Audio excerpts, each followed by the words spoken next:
So hello everyone, welcome to infinity the learning centre online. जैसे कि हम पहले लेक्चर में पढ़ चुके हैं कि रिसोर्स क्या होते हैं और उससे जुड़े हुई सभी इंफॉर्मेशन के बारे में हमने पढ़ा।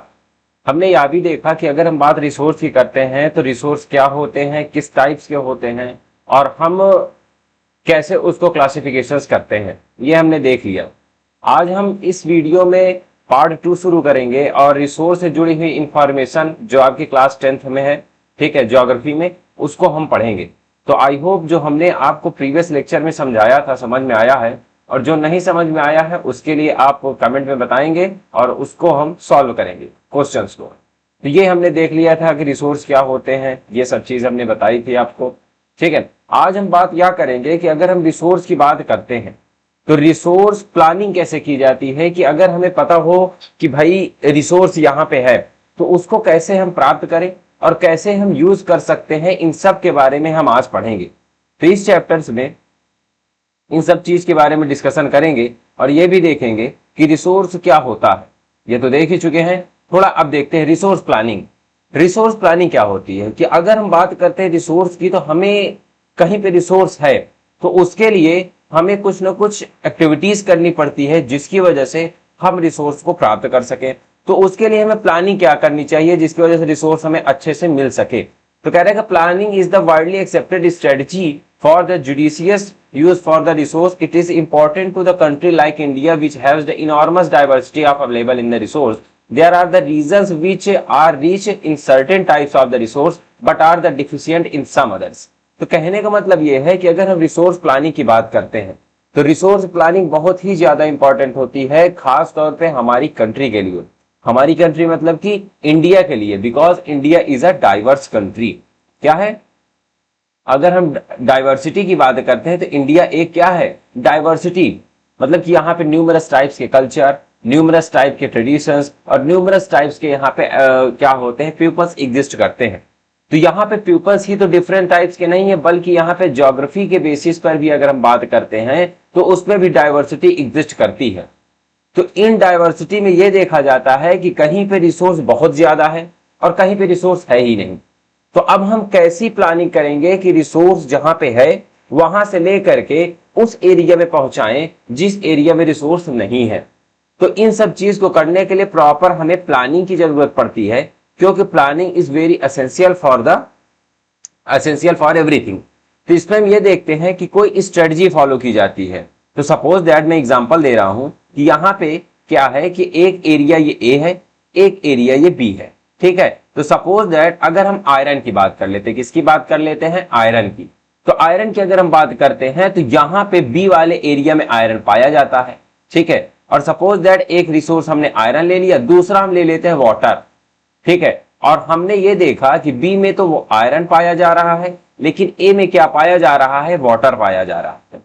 तो अब लेकिन यहां पे वाटर डिफिसिट में है, मतलब कम है, और यहां पे आयरन डिफिसिट में है, कम है।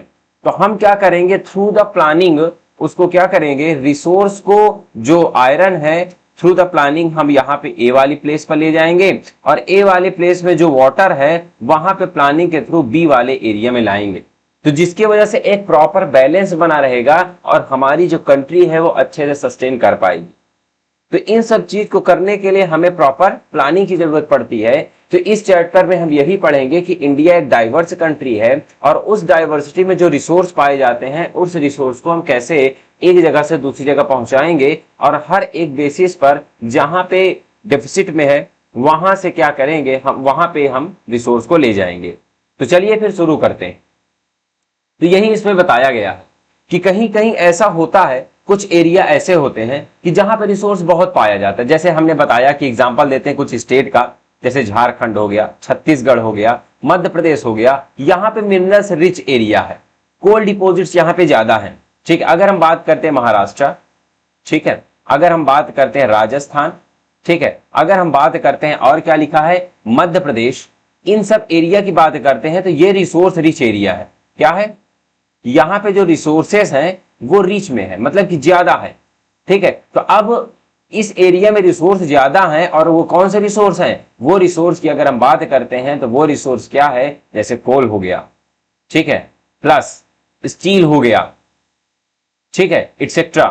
तो कहने का मतलब ये है कि ये सब चीजें क्या होती हैं, इन सब एरिया में पाई जाती। लेकिन now in other hand when you are talking about the other area of the resource, तो इसमें यही बताया भी गया है कि अगर हम बात करते हैं लद्दाख की, ठीक है, जैसे हम बात करते हैं राजस्थान, अब देखिए यहाँ पे राजस्थान में रिसोर्स, अब कुछ एरिया में हम और ले लेते हैं। सपोज दैट मैं उत्तर प्रदेश की बात कर रहा हूँ, उत्तर प्रदेश के साथ साथ मैं कहाँ की बात कर रहा हूँ, ठीक है, अगर मैं बात कर लूँ और कहीं के एरिया की, जैसे लद्दाख की बात कर लें, ठीक है, लद्दाख की बात कर लेते हैं और अदर एरिया की बात कर लेते हैं, तो इसमें हम ये देखते हैं कि हमने ये देखा कि भैया कोल स्टील तो यहाँ पे पाया जा रहा है, लेकिन अगर यूपी और यहाँ वाले एरिया में देखते हैं तो यहाँ पे वाटर की अवेलेबिलिटी सही है एज कंपेयर टू इस एरिया, समझ में आया नहीं, राजस्थान वाले एरिया में, ठीक। तो जिससे हमने ये देखा कि वाटर को हम लेकर के जाएंगे मध्य प्रदेश, राजस्थान, एमपी वाले एरिया में, और वहां से हम क्या करेंगे, जो कोल है, जो स्टील है, वहां से हम लेकर के कहाँ आएंगे, यूपी और लैंड वाले एरिया में। तो इन सब चीज को करने के लिए एक प्रॉपर इंफ्रास्ट्रक्चर, एक प्रॉपर प्लानिंग और एक प्रॉपर स्ट्रेटजी की जरूरत होती है, जिसकी वजह से हम रिसोर्स को क्या कर सकते हैं, रिसोर्स को अच्छे से यूज कर सकते हैं। तो यहीं पे बताया गया है कि there are the some region which can be considered self sufficient in the term of the availability of the resource, and there are the some region which have the acute shortage of the some vital resource. यही कह गया कि कुछ area में ऐसा होता है जहां पे रिसोर्स क्या है कि एक सफिशिएंट मैनर में पाए जाते हैं, मतलब कि जितना हमें जरूरत है उतना हमें रिसोर्स मिल जाता है। लेकिन कुछ एरिया ऐसा भी होता है जहां पे रिसोर्स पाया ही नहीं जाता, तो उसके लिए हम क्या करेंगे, एक प्रॉपर प्लानिंग और एक प्रॉपर स्ट्रेटजी की बात करेंगे। एग्जाम्पल में जैसे आपका दिया है, the state of Jharkhand, Chhattisgarh और मध्य प्रदेश जो है वो रिच है मिनरल्स और कोल डिपोजिट्स में। वहीं अगर हम बात करते हैं अरुणाचल प्रदेश, ठीक है, अबेंडेड वाटर रिसोर्स, अगर जैसे अरुणाचल प्रदेश की बात कर लेते हैं, उत्तर प्रदेश की बात कर लेते हैं, तो वहां पे हम ये देखते हैं कि वाटर रिसोर्स ज्यादा है, वहां पे कोल डिपोजिट्स नहीं है, लेकिन वहां पे वाटर रिसोर्स ज्यादा है। तो ये कह रहा है कि resource but lack of the infrastructure development, लेकिन वहां पे इंफ्रास्ट्रक्चर इतना डेवलपमेंट नहीं है और ना ही वहां पे स्ट्रेटजी ठीक से फॉलो की जा रही है।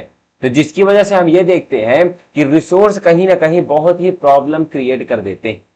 But the lack of the infrastructure, the state of Rajasthan, जैसे now in other hand when we are talking about the Rajasthan, Rajasthan की अगर हम बात करते हैं तो राजस्थान से आप लोग कितनी बाउंड्री शेयर करती है, कमेंट सेक्शन में जरूर बताइएगा, क्योंकि ये आपके एग्जाम में पूछे जाते हैं, ठीक है, कि राजस्थान से कौन कौन से स्टेट बाउंड्री शेयर करते हैं। खैर आगे बढ़ते हैं। कह रहे थे state is a very well endowed with the solar wind energy and the lack of the water resource. वही समझ में आया कि भैया इसको मैं रफ कर देता हूं, आपके बुक के अकॉर्डिंग ही एग्जाम्पल बता दे रहा हूं कि अगर हम बात किस चीज की करते हैं कि राजस्थान, दो स्टेट का एग्जांपल लेते हैं। दो स्टेट कौन कौन से हैं? पहला स्टेट हम नाम लेते हैं किस चीज का, पहला स्टेट देखते हैं अरुणाचल प्रदेश। किसको देखते हैं? अरुणाचल प्रदेश। और दूसरा हमने देख लिया क्या? राजस्थान। ठीक है, ये एग्जांपल मैं आपको बता रहा हूं। अब अरुणाचल प्रदेश में क्या है? वाटर है। क्या है? वाटर। अब राजस्थान की बात करते हैं तो यहां पे विंड है, विंड एनर्जी। ठीक है, विंड एनर्जी है। तो अब हम इसमें ये देखते हैं कि वाटर की जरूरत कहां पे है? राजस्थान में है। और विंड एनर्जी और भी जो भी चीजें हमें जरूरत है, ठीक है, सपोज दैट हम मिनरल्स की बात करते हैं तो हमें जरूरत है कहां पे? अरुणाचल प्रदेश में। लेकिन इंफ्रास्ट्रक्चर नहीं है उतना ज्यादा डेवलपमेंट नहीं है, जिसकी वजह से हम उसको ठीक से काम नहीं कर पाते हैं। तो उसके लिए हमें क्या करना पड़ेगा? उसके लिए एक प्रॉपर प्लानिंग और प्रॉपर स्ट्रेटजी की जरूरत करनी पड़ेगी। तो थ्रू द प्लानिंग और थ्रू द प्रॉपर इंफ्रास्ट्रक्चर हम इस एरिया से उस एरिया में इसको पहुंचाने का काम करेंगे।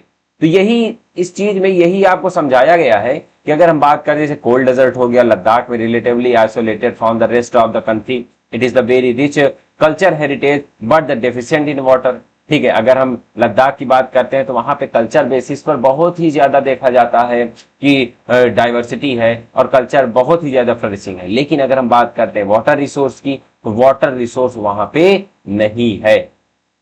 तो अब भैया वाटर रिसोर्स वहां पे कैसे पहुंचे? Through the planning. क्या करेंगे हम?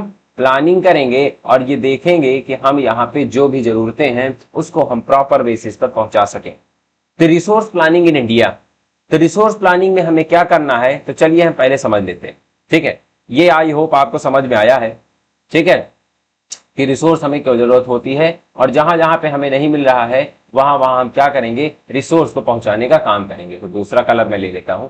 ठीक है, अगर हम बात करते हैं किस चीज की, अगर हम बात कर लेते हैं रिसोर्स प्लानिंग इन इंडिया में, तो इंडिया में रिसोर्स की प्लानिंग कैसे की जाती है, सपोज दैट, ठीक है, जैसे अगर मैं यहां पर लिख दूं planning in India, sorry planning in India, कि रिसोर्स की प्लानिंग कैसे करेंगे। ठीक है, तो नंबर फर्स्ट यहां पे लिखा है आपका आइडेंटिफिकेशन, क्या करेंगे, आइडेंटिफिकेशन। ठीक है, नंबर सेकेंड क्या करेंगे, नंबर सेकेंड मैं बता दे रहा हूं, नंबर सेकेंड आप क्या करेंगे, टेक्नोलॉजी, क्या करेंगे, टेक्नोलॉजी। ठीक है, थर्ड क्या करेंगे आप, थर्ड आप क्या करेंगे, कि थर्ड की अगर हम बात करते हैं तो रिसोर्स प्लानिंग और मशीन्स, नेशनल डेवलपमेंट। ठीक है, यहाँ पे टेक्नोलॉजी के साथ साथ हम क्या करेंगे, मशीन्स की स्किल कर दीजिए यहाँ पे। ठीक है, स्किल्स, ठीक है, ये कर देते हैं। अब देखिए, अगर हमें प्लानिंग करनी है तो तीन एक्टिविटी हमें फॉलो करनी चाहिए। सपोज दैट ये कोई एरिया है, मैं यहाँ बना दे रहा हूँ, दूसरा कलर ले ले रहा हूँ।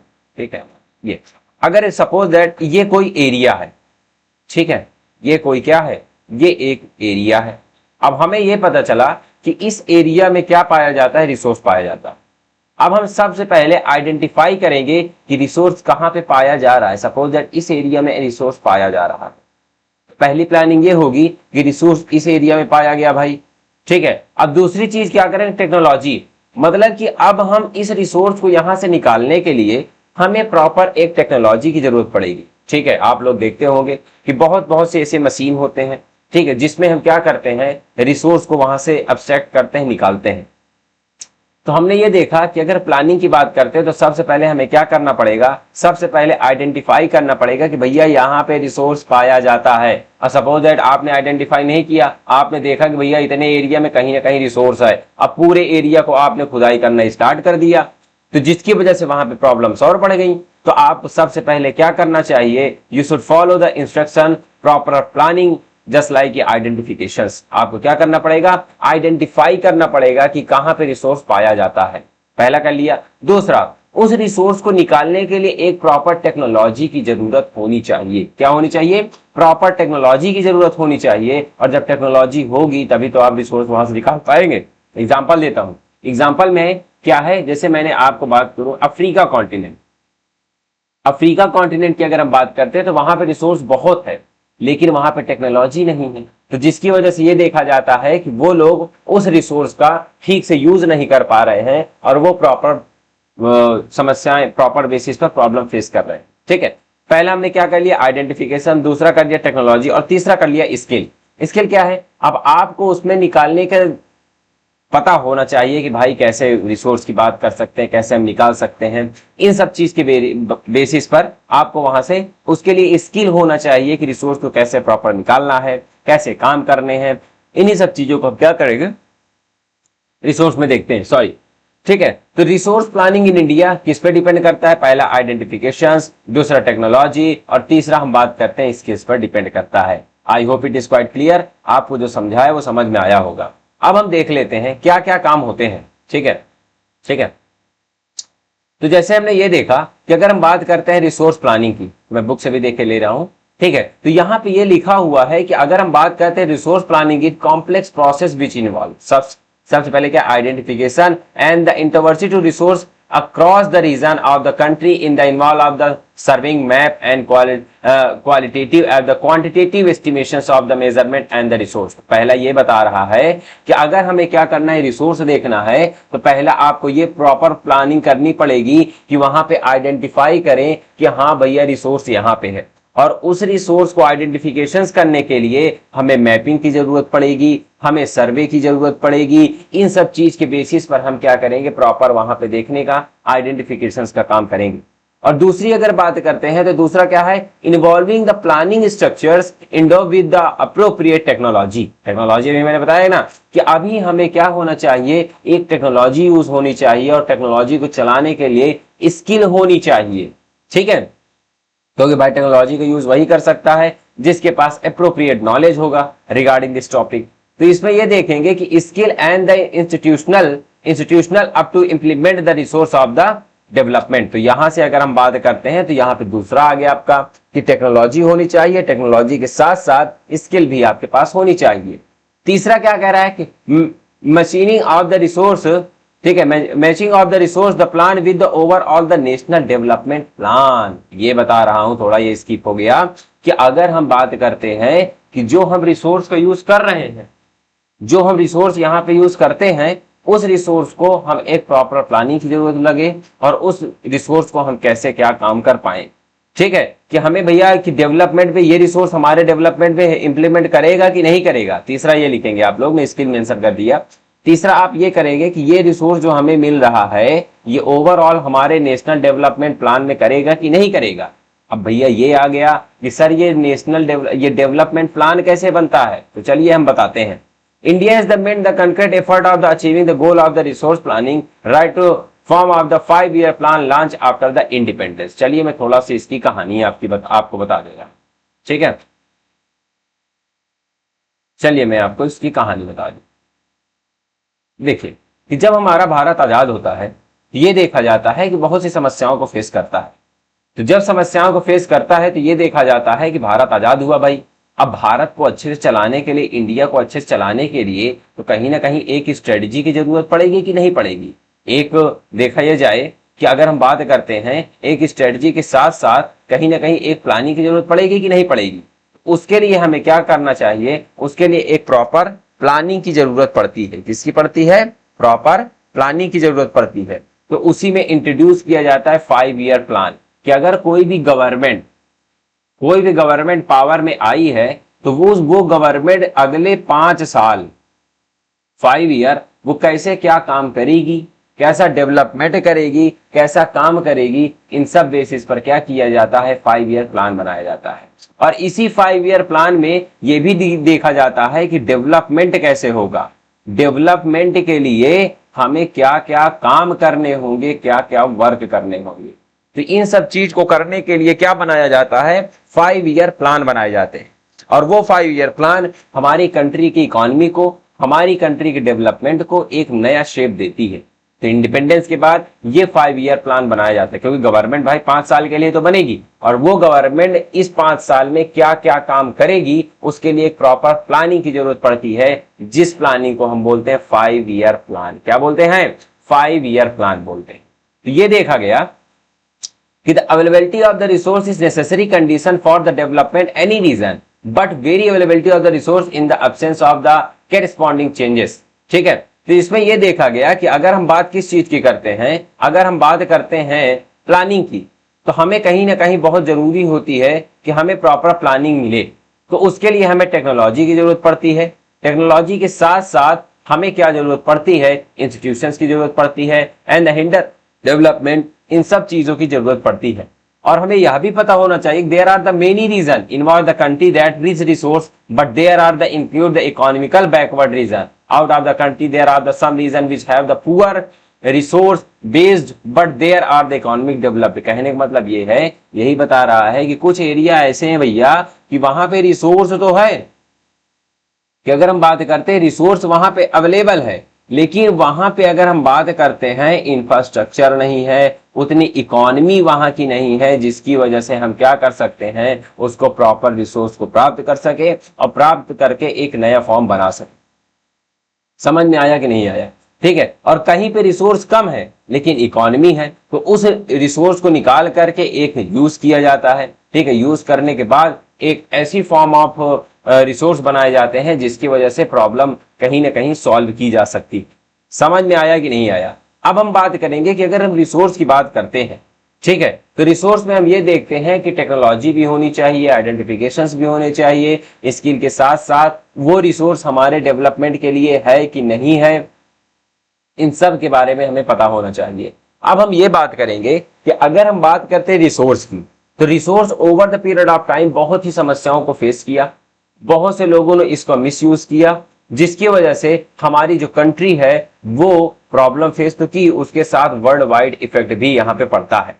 ठीक है, तो यहाँ पे ये देखा जाता है कि रिसोर्स को कंजर्व करने के लिए, रिसोर्स को बचाने के लिए हमारी कंट्री के लीडर्स ने भी, हमारे कंट्री के लोगों ने भी बहुत बड़ा कंट्रीब्यूशन दिया है।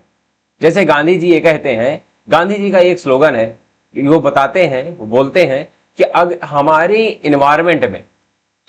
इन्वायरमेंट में इतना रिसोर्स है कि सभी की नीड को फुलफिलमेंट कर सकता है। क्या कर सकता है? सभी की नीड को फुलफिलमेंट कर सकता है। लेकिन अगर जितनी पॉपुलेशन है हमारी कंट्री, फिर से बता दे रहा हूं कि जितनी पॉपुलेशन हमारी कंट्री में है, जितने लोग हैं, उतना अगर वो यूज करना चाहें कि कितना हमें रिसोर्स जरूरत है, तो उतने रिसोर्स हमारी कंट्री में अवेलेबल है। लेकिन अगर एक व्यक्ति लालची हो जाए, ग्रीडी हो जाए, तो उस व्यक्ति के लालच को फुलफिलमेंट करने के लिए हमारे पास रिसोर्स नहीं है।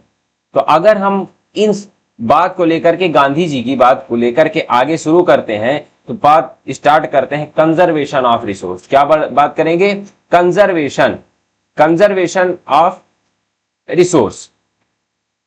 तो कंजर्वेशन ऑफ रिसोर्स की बात करते हैं, तो रिसोर्स को कैसे कंजर्व किया जाए, कैसे संरक्षित किया जाए, कैसे बचाया जाए, इन सब चीज के बारे में हम डिस्कशन करेंगे। तो चलिए फिर बात करते हैं इन सब चीजों की। तो यहां पे मैं जूम इन करके आपको दिखा दे रहा हूं, आप इसको देखिएगा, ठीक है, कि ये आपके बुक से ही है। कह रहे कंजर्वेशन ऑफ रिसोर्स। कंजर्वेशन क्या है? कि कंजर्वेशन ऑफ रिसोर्स कि अगर हम बात करते हैं रिसोर्स की, resource are the vital for any development activities. की रिसोर्स क्या होते हैं? हमारी डेवलपमेंट के लिए बहुत ही ज्यादा इंपॉर्टेंट होते हैं। But irrational consumption and over utilization resource में lead to socio economical environment problem. लेकिन अगर हम रिसोर्स की बात करते हैं तो डेवलपमेंट तो इंप्लीमेंट रोल करते हैं, लेकिन जो हम वो उसको ओवर यूटिलाइजेशन करने लगते हैं। कहने का मतलब ये है कि हमें भैया जरूरत है कोल की। अगर हम बात करते हैं, अगर हम एग्जांपल देते हैं, किसकी एग्जांपल दे? जैसे कोल का एग्जांपल में दे रहा कि अगर हम कोल की बात करते हैं कि कोल की हमें जरूरत है भाई 2 kg, 2 किलो हमें कोल की जरूरत है, लेकिन हम ले कितना रहे हैं? 10 kg। तो ओवर यूटिलाइजेशन हो गया ना। तो जिसकी वजह से ये हो रहा है कि ये हमारी कंट्री तो प्रॉब्लम फेस कर रही है, उसके साथ साथ इन्वायरमेंटल प्रॉब्लम भी यहाँ पे इंक्रीज हो रहा है। तो अगर हम बात करते हैं रिसोर्स की, तो रिसोर्स में प्रॉब्लम इसलिए क्रिएट हो जाती है कि जो कंजम्पशन होता है वो इनरेशनल होता है और ओवर यूटिलाइजेशन होता है, जिसकी वजह से socio and environmental problem, socio economical और इन्वायरमेंटल प्रॉब्लम इन्वॉल्व हो जाती है। To overcome these problem, resource conservation at the various level of the important, this had been the main concern of the leader and the thinker of the past। कहने का मतलब ये है कि उन्होंने ये सोचा कि अगर हम जो पास्ट के थिंकर थे, जो लीडर थे, उनको यही टेंशन थी। जैसे गांधी जी, यहाँ पे नाम दिया भी हुआ है कि अगर हम गांधी जी की बात करते हैं तो वो भी सोचते थे कि ये जो रिसोर्स हम कर रहे हैं, ये रिसोर्स कहीं ना कहीं बहुत ही आने वाले टाइम में प्रॉब्लम फेस करेंगे। कैसे? क्योंकि लोग इसको ओवर यूटिलाइजेशन कर रहे हैं, लोग इसको इनरेशनल तरीके से यूज कर रहे हैं, जिसकी वजह से इन्वायरमेंटल प्रॉब्लम होगी। और इन्वायरमेंटल प्रॉब्लम होगी तो सबको प्रॉब्लम फेस करनी पड़ेगी कि नहीं करनी पड़ेगी? तो इसीलिए इसमें बताया गया। तो गांधी जी क्या कह रहे हैं कि देयर इज इनफ। इनफ मतलब कि इतना इनफ है, हाँ, there is enough for everybody need and not for anybody is greed. कहने का मतलब बहुत बढ़िया स्लोगन है, यही मैंने आपको बताया था कि अगर हम बात किस चीज की करते हैं, अगर हम बात करते हैं किस चीज की, एक मिनट, हाँ, तो इसको मैं थोड़ा सा जूम इन कर ले रहा हूं तो आपको दिखता ही रहेगा, ठीक है, कि अगर हम बात किस चीज की करें, कि अगर हम बात करते हैं यहां, अब देखो, ठीक है, कि अगर हम बात करते हैं everybody for everyone is need and everyone is need and no for anybody is greed. कहने का मतलब यह है कि हमारा जो इन्वायरमेंट है, फिर से बता दे रहा हूं, हमारा जो इन्वायरमेंट है,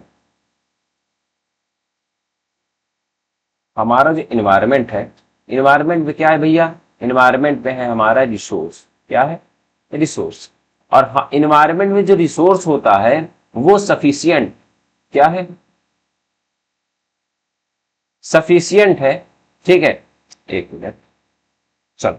तो इन्वायरमेंट में अगर हम बात करते हैं, जो रिसोर्स है वो सफिशियंट है। सपोज दैट जितनी भी पॉपुलेशन है उसकी नीड को फुलफिलमेंट करने के लिए हमारे इन्वायरमेंट में उतना रिसोर्स है। लेकिन अगर एक इंडिविजुअल, कोई एक व्यक्ति ग्रीडी हो जाए, ग्रीडी कहने का मतलब है लालची हो जाए, तो उसके नीड को फुलफिलमेंट करने के लिए हमारे पास रिसोर्स कम पड़ जाएंगे। समझ में आया कि नहीं आया? तो जिसकी वजह से हमने ये देखा कि अगर हम बात करते हैं रिसोर्स की, तो रिसोर्स कहीं ना कहीं प्रॉब्लम क्रिएट होता है। कह रहे he place the greedy of the selfishness individual and exploitative nature of the modern technology as the root causes of the resource depletions of the global level. He was the against mass productions and the wanted to replace it with the productive by the masses. कहने का मतलब ये है कि यही इसमें बताया गया है कि अगर हम रिसोर्स की बात करते हैं तो रिसोर्स हमारे लिए बहुत इंपॉर्टेंट होते हैं, और उस रिसोर्स के लिए हमें क्या करना पड़ेगा, कंजर्व करना पड़ेगा। और कंजर्व तभी हो पाएगा कि जितनी हमारी जरूरत है उतना हम रिसोर्स को यूज करें, अदरवाइज रिसोर्स कहीं ना कहीं बहुत ही ज्यादा डिप्लीट होता चला जाएगा। समझ में आया कि नहीं आया? तो यही देखा ये गया। तो गांधी जी ने बताया भी है कि अगर हम बात करते हैं किस चीज की, अगर हम बात करते हैं there is enough for everybody's need, मतलब कि सभी पर्सन के नीड के अकॉर्डिंग हमारे पास जो रिसोर्स है वो इनफ है, लेकिन नॉट फॉर एनीबॉडीज, मतलब किसी के लालच को फुलफिलमेंट नहीं कर सकती है, इतना हमारे पास रिसोर्स नहीं है। तो यही कह रहा है कि at the international level the club of the Rome advocated resource conservation for the first time at the more systematic ways in the 1968। Subsequently in 1974 Gandhian philosophy and the small कह रहे हैं कि पेंटेड बाय द क्या लिखा है Suchumchar in the book Small is Beautiful. It is the central of the contribution where the respect। कहने का मतलब यह है कि गांधीयन फिलॉसफी होते हैं, और जो वहां पे होता है कि सबसे पहले क्या किया जाता है, रिसोर्स के बारे में बताया जाता है, और रिसोर्स को हम कैसे यूज कर सकते हैं, इन सब चीज के बारे में एक प्रॉपर प्लानिंग बताई जाती है। ठीक है, तो कहने का मतलब है आज हमने ये देखा कि रिसोर्स की अगर हम बात करते हैं तो रिसोर्स बहुत ही यूज किए जाते हैं। रिसोर्स प्रॉपर तरीके से हमें यूज करना चाहिए। अगर रिसोर्स की बात करते हैं तो हमारे एनवायरनमेंट में उतना रिसोर्स है जो सबकी नीड को फुलफिलमेंट कर सकता है, लेकिन हमारे एनवायरनमेंट में उतना रिसोर्स नहीं है कि अगर एक व्यक्ति लालच जिसके अंदर आ जाए उसके नीड को फुलफिलमेंट कर पाए। ठीक है, तो इसीलिए अगर हम रिसोर्स की बात करते हैं, it's a very important for us, for country and for every person. तो क्योंकि इसी की वजह से हमारी कंट्री का शेप तैयार होता है कि कंट्री डेवलप्ड है कि कंट्री डेवलपिंग है। तो इसी में हम बात करते हैं। तो नाउ अब हम बात करेंगे किसके बारे में, लैंड रिसोर्स के बारे में। किसके बारे में बात करेंगे, लैंड रिसोर्स के बारे में। क्योंकि भाई अगर हम बात करते हैं लैंड रिसोर्स की, तो लैंड भी तो एक प्रकार का रिसोर्स है, जिसमें हम देखते हैं कि न्यूमरस टाइप्स के आप लोग देखते हैं कि बिल्डिंग्स बनती हैं, कैनाल्स बनते हैं, बहुत सी चीजें ऐसे बनती है जो कि लैंड पे ही बनता है। तो लैंड भी एक प्रकार की रिसोर्स हो गया कि नहीं हो गया, क्योंकि लैंड भी तो हमारी नीड को फुलफिलमेंट करती है। नीड को फुलफिलमेंट करती है कि नहीं? और बस एक चीज याद रखिएगा, नीड मतलब कि हमारी नीड को जो फुलफिलमेंट करे वही क्या होता है, रिसोर्स होता है। और लैंड एक प्रकार का रिसोर्स है। जैसे मैं एग्जांपल एक दे देता हूं, एग्रीकल्चर। अब एग्रीकल्चर भाई हवा में तो परफॉर्म करेंगे नहीं, एग्रीकल्चर आप हवा में परफॉर्म करेंगे नहीं, तो इसके लिए क्या करना पड़ेगा, इसके लिए आपको लैंड की जरूरत पड़ेगी, और वो लैंड भी एक प्रकार का रिसोर्स होगा। अब इस लैंड रिसोर्स से रिलेटेड जितनी भी इंफॉर्मेशन है वो हम नेक्स्ट वीडियो में देखेंगे। आज हमने क्या देखा, फिर से डिस्कशन कर लेते हैं। आज हमने यह देखा कि अगर हम बात करते हैं रिसोर्स की, तो रिसोर्स क्या होते हैं। ठीक है, रिसोर्स की प्रॉपर प्लानिंग होनी चाहिए कि अगर हम बात करते हैं रिसोर्स की, ठीक है, इंडिया में रिसोर्स प्लानिंग कैसे हो उसको हमने बताया। और हमने यह भी बताया कि कहीं पे रिसोर्स ज्यादा है, कहीं पे रिसोर्स कम है।